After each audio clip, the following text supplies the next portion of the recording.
Restaurant style gobi egg manchurian చూద్దాం. ఈ విధంగా ఒక్కసారి ట్రై చేసి చూడండి, మళ్ళీ మళ్ళీ చేస్తారు ఇదే విధంగా. సూపర్ టేస్టీగా ఉంటుంది.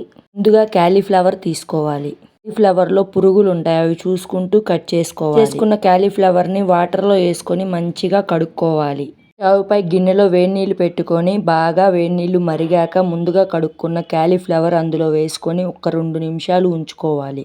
గ్యాస్ ఆపేసి క్యాలీఫ్లవర్ని కూడా వడగట్టుకోవాలి. వేడి నీళ్ళల్లో వేసుకోవడం వల్ల పురుగులు ఏమన్నా ఉంటే చనిపోతాయి. పెట్టుకున్న క్యాలీఫ్లవర్ని ఒక ప్లేట్లోకి తీసుకొని దాంట్లో టేస్ట్కి సరిపడా ఉప్పు, కారం, గరం మసాలా, కొంచెం బియ్యం పిండి, కొంచెం శనగపిండి వేసుకొని క్యాలీఫ్లవర్ ముక్కలకి బాగా పట్టేలా కలుపుకోవాలి. కొంచెం వాటర్ వేసుకొని బాగా ముక్కలకి పట్టేలా కలుపుకోవాలి. వీడియోలో చూపించిన విధంగా ఉంటే సరిపోతుంది. ఈ ఫ్లేవర్ మసాలాని ఒక 10 నిమిషాలు పక్కన పెట్టుకోవాలి. ఆయిల్ పొయ్యి మీద పెట్టుకొని ఆయిల్ మరిగాక ముందుగా కలిపి పెట్టుకున్న క్యాలీఫ్లవర్ని ఒక్కొక్కటిగా వేసుకోవాలి. అప్పుడే అతుక్కోకుండా ఒక్కొక్క ముక్కగా వస్తుంది.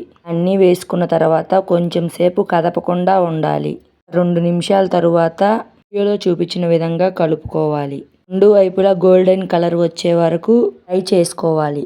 గోల్డెన్ కలర్ వచ్చాక తీసి పక్కన పెట్టుకోవాలి. ఒక కడాయి పొయ్యి మీద పెట్టుకొని కొంచెం ఆయిల్ వేసి 2 గుడ్లు కొట్టి అందులో వేసుకోవాలి. 2 గుడ్లని బాగా ఫ్రై చేసుకోవాలి. వీడియోలో చూపించిన విధంగా ఫ్రై చేసుకోవాలి. బాగా ఎగ్ పొడి పొడిగా రావాలి. అయినా ఎగ్స్ని తీసి పక్కన పెట్టుకోవాలి. కడాయిలో కొంచెం ఆయిల్ వేసుకొని చిన్నగా కట్ చేసి పెట్టుకున్న వెల్లుల్లిపాయలు, క్యారెట్, మిరపకాయలని వేసుకొని బాగా కలుపుకోవాలి. క్యారెట్, పచ్చిమిరపకాయలు బాగా ఫ్రై అయ్యాక అందులో కొంచెం కరివేపాకు వేసుకొని అది కూడా బాగా ఫ్రై చేసుకోవాలి. కరివేపాకు కూడా ఫ్రై అయ్యాక ముందుగా ఫ్రై చేసి పెట్టుకున్న ఎగ్స్ వేసి బాగా ఒక 2 నిమిషాలు కలబెట్టుకొని ఉప్పు కూడా వేసుకొని కలుపుకోవాలి. తరువాత గరం మసాలా, పెప్పర్, కారము వేసుకొని బాగా ఫ్రై చేసుకోవాలి. తరువాత ముందుగా ఫ్రై చేసి పెట్టుకున్న కాలీఫ్లవర్ ముక్కల్ని కూడా వేసుకొని కొంచెం సేపు ఫ్రై చేసుకోవాలి. కాలీఫ్లవర్ ఫ్రై అయ్యాక అందులో కొంచెం టమాటా సాస్ వేసుకొని బాగా కలుపుకొని ఒక 2 నిమిషాలు ఫ్రై చేసుకోవాలి. గ్యాస్ ఆపేసే ముందుగా సన్నగా కట్ చేసి పెట్టుకున్న కొత్తిమీరను వేసి బాగా కలుపుకొని గ్యాస్ ఆపేయడమే. అంతే, simple tasty gobi egg manchurian ready.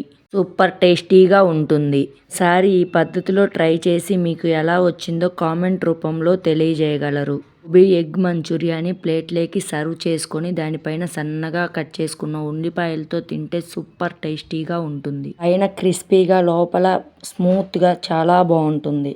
Video మీకు నచ్చినట్లయితే లైక్ చేయండి, షేర్ చేయండి, సబ్స్క్రైబ్ చేయండి. కొంచెం సపోర్ట్ ఇవ్వండి. హెల్దీ రెసిపీతో మళ్ళీ కలుద్దాం. Thank you so much.